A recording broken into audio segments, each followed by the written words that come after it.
Well, what a joy to be joined by the magnificent Craig Sams, who's one of my dearest friends, and we've known each other since 1988, and we've been on this journey together through many ups and downs, and Craig's seen the evolution of all of the various bits of work that we've been involved with, and we had a business together, and we'll talk about that in detail. But wonderful, Craig, what a joy to have you with us. How are you today? Great to see you, Dan. Great to see you again. And I look forward to having a chat.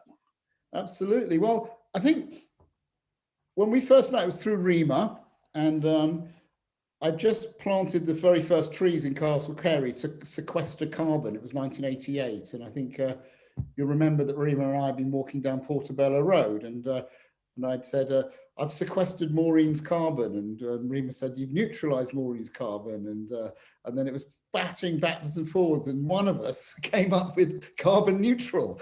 So I think it was a joint effort, all credit REMA, but it was definitely a wonderful moment. Do you remember that well? Yeah. I think it's worth mentioning REMA is my daughter, and that's the other aspect of the connection. And you're the son-in-law I never had. Oh, but yeah, I'll have words with REMA about that. You can edit that out.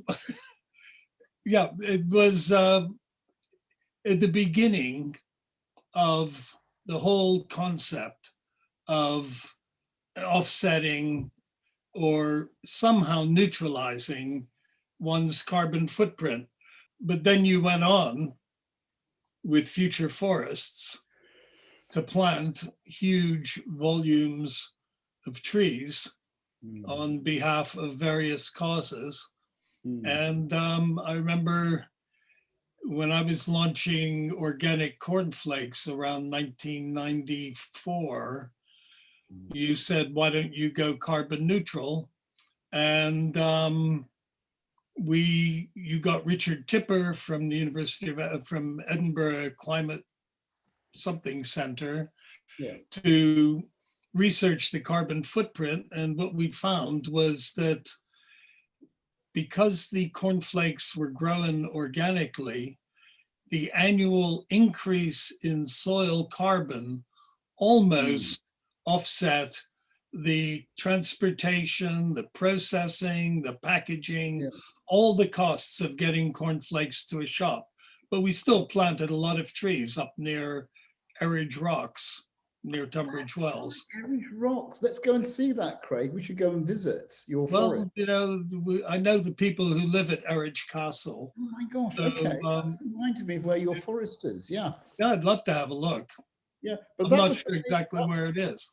That was how it all got going. It was a biodiversity movement. So putting trees, you know, a dear friend, but you also became a valued client.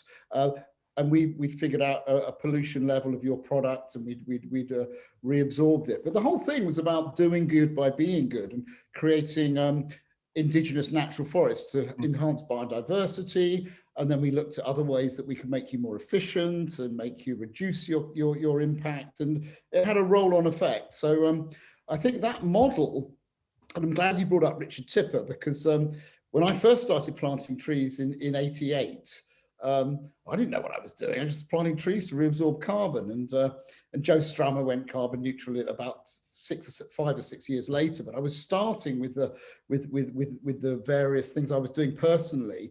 And what was fantastic with Richard is we created a methodology. He created a methodology whereby he worked out how many tons of carbon could be sequestered per hectare of land. And then we had a 99-year contract, so you could figure out if the trees died, they'd fall over and rot. You need them for bugs and woodpeckers, and the soil carbon would increase. And it wasn't the actual tree quantity, it was the actual average quantity of tonnage of carbon per hectare. So we had the permanence issue, we had the species diversity issue sorted out. We also had public access, because people like yourselves with your product could go and visit, like at Eridge Rock, you can go and see your forest. And then we had a forced mesure with it. So if the government put a road through, it would have to be replanted at the planting partner's cost. And that was all done early 90s. And what was so extraordinary is the Woodlands Carbon Code, and everybody's going like permanence issues and nature-based solutions. And it's the newest thing on the block. But that was the original model that we got going way back with yourself in the early 90s. And I was treasurer of the Soil Association and went on to become chairman. That's and right. Peter Melchett, who was our policy director, organized a very in-depth assessment of how carbon farming or organic farming could capture carbon and make a real difference. And this was 15 years before the Paris COP21 or whatever it was conference that came out with the idea of 4 per thousand. Yeah. That report was published by the Soil Association in 2001. Yeah. Which is it set out that if there was a carbon price of 50 pounds a ton for carbon dioxide sequestered or emitted, that organic food would be cheaper than industrially produced food, because industrial produced food was emitting nitrous oxide, more methane, more soil degradation, whereas organic farmers were taking carbon out of the atmosphere and locking it up in the soil.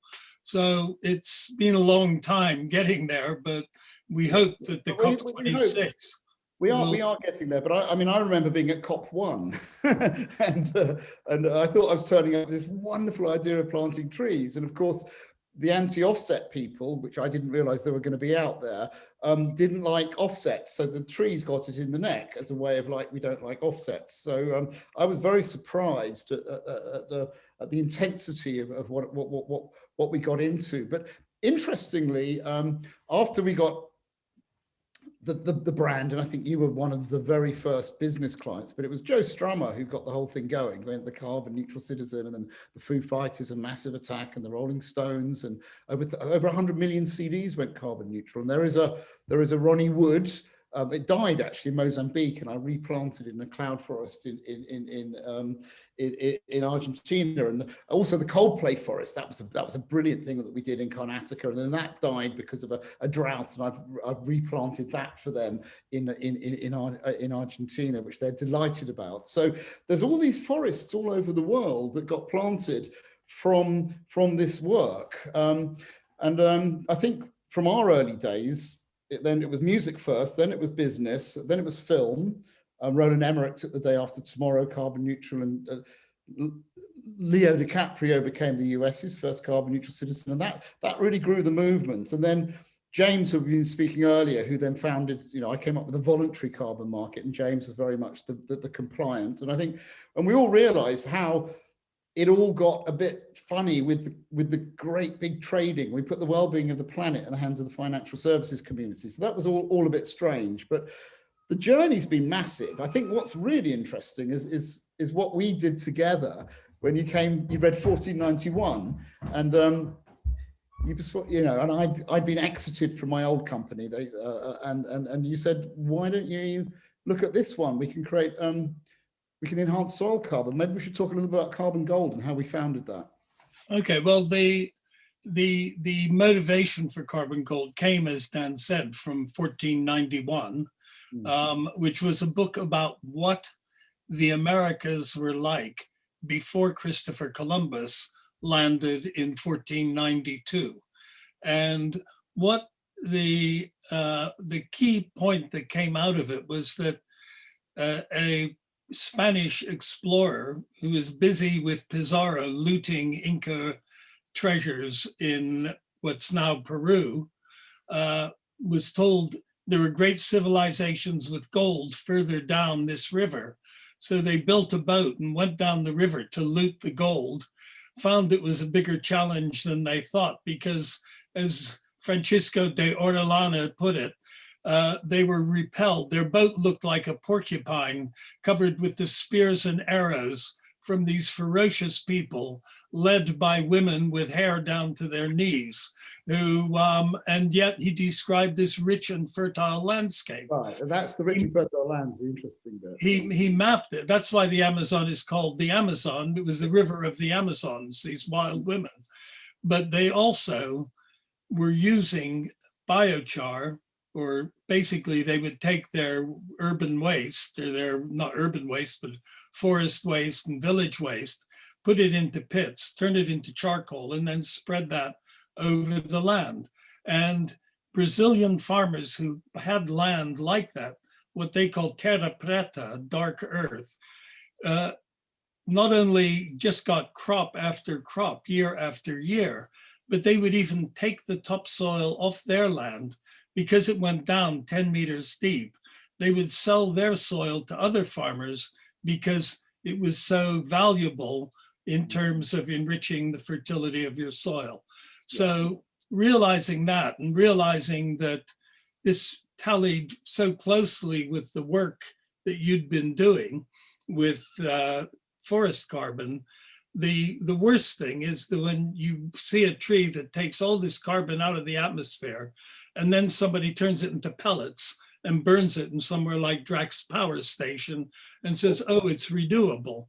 But if you turn that waste, any waste from processing wood, into charcoal or biochar, then it lasts forever. You put it in the soil, it enriches the soil, and it keeps on going and giving year after year after year. What really excited me about the biochar was that a gram of charcoal is inert. It's neither good nor bad for the soil, but it has the same surface area as 2 tennis courts. So it gives a home for all the mycorrhizal fungal biota to move into, which then is how it increases so much soil fertility. So Craig and I researched it and looked at pyrolysis machines, and we came up with all these mad scientists with funny eyebrows who were, oh my God, the machine was running yesterday. And we were flying all over the world trying to figure this one out. And eventually we found out a cheap way of doing it, which was just kilns, batch heating that anybody could do. And then we could create this lovely charcoal that we then formed, we co-founded Carbon Gold, which is a biochar company. So Craig and I, Craig approached me, and Craig and I re-invoked some ancient Amazonian IP.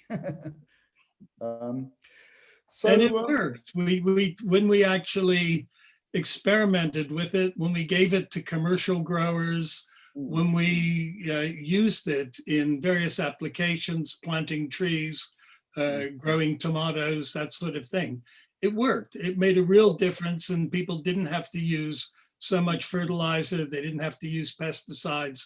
So it had agricultural benefits as well as being carbon sequestration. Well, absolutely. And like prairie land in the States has got 7 to 8 tons of carbon per hectare when it's intensively managed, and it's got 30 to 40 tons if it hasn't been touched. So the capacity for the land to soak up carbon is absolutely massive. But one of the things that I really appreciate about our relationship with Craig is you're a pioneer. You came up with pretty much the organic food movement.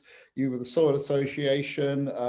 The other thing that I'm so wonderful about is I remember coming to Portobello Road, and you had this idea of the Green and Black's chocolate, and of course you founded Green and Black's chocolate and took that into a wonderful business. And so I think Craig has been very helpful in a model of how I would work in looking at innovative ideas and actually coming to Craig for advice about how you actually manifest them and get them to reality. And I think that's been very much part of your raison d'etre, Craig, is you're an innovator.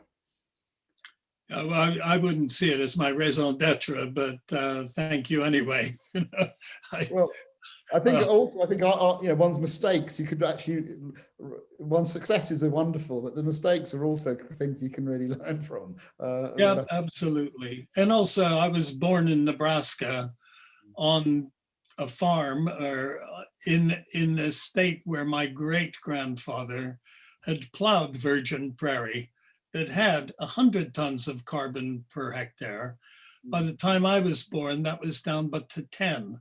So we can never, people always are pointing the finger at fossil fuels, but the fact is that farming, up until just about 1980s, it was neck and neck with fossil fuels for the amount of carbon dioxide that it put into the atmosphere. And you can take that all back out. If you look at the agricultural food subsidy system and the billions that go to that, and also the oil bunker fuel credit, over $5.2 trillion a year is gifted by our tax money to keep petrol low price. And the same fossil fuel industry also creates the fertilizers that create the land. So that this is a big area, but a big area for change. One of the most positive things, I remember when John Mazouras invested in us, he's a physicist and a great man. And he said to you and I, how much carbon dioxide is there in the atmosphere? If you looked at the increased level from the 1800s, from the Industrial Revolution till now, imagine if all of that CO2 was up in the atmosphere, and then you removed the CO2, took it into carbon and left oxygen in the atmosphere, how thick a layer would there be around the planet how thick a layer would all that carbon be? And most people say, oh, it would be feet, it would be massive. But the answer, we're not going to do a Q&A here, but the answer is 1/10 of a centimeter. Now that's a wonderful example of just how much carbon can be sequestered by agriculture. Yeah, and it's so easy for farmers to do it. Farmers, my cousin in Iowa once said, we don't really farm the land anymore, we farm the government. In other words, agricultural policy is driven to a certain extent by lobbyists, and then the subsidies go to the farmers who use the most fertilizer and the most herbicide and the most pesticide. But it doesn't have to be that way. You could rejig the subsidy system so that it subsidizes, so that it pays farmers for carbon as a crop, as something that they take out of the atmosphere and keep out of the atmosphere and lock up in the soil or in woodland adjoining their farms. And it's that is just beginning to happen now. And I have to say, Joe Biden has impressively introduced the first subsidies to farmers in the United States for capturing carbon and for putting biochar into the soil, because and what's really interesting is if you look at the solutions to global warming, imagine having a positive Anthropocene, whereby we actually have a positive effect on the environment, and a shift to sustainable, organic, biochar-based farming is a great way. But if you take the subsidies out of fossil fuels and look at the way things can go, public health, disease, cancer, for example, Roundup ready crops, and the problems that are associated with pesticides and managing the monoculture systems, a shift from that not only soaks up masses of greenhouse gas, but it also improves physical health, which then has a knock-on effect onto mental health, and it has a knock-on effect to longevity, and then actually reduces the amount of strain on things like in the UK, the NHS and the health services globally. So there is a retooling. I think one person said to me recently, humanity is like a we've left the place like a teenager would leave his bedroom floor, and we need to grow up, and now is the time to do it with some of these solutions, which is proper management of our agricultural and our fuel and our energy systems as we approach the next industrial revolution, which is green tech. And it's really easy to do, and farmers can do it, foresters can do it, and I think that change is coming really quickly, and I think carbon pricing will make the world honest. Instead of corruption of government and subsidies for the wrong things, if you price carbon, everything else just comes good. I have a very strong opinion on that, Craig, as you know, which is keeping bankers out of the financial services system that actually manages the process. The CDM system, you know, I was talking with James about this, and you know, actually the EU TX, the European trading system, there was 30% of the money went to the traders on carbon credits, 30% went to the investors for the creation of the carbon, and the projects performed at 3%.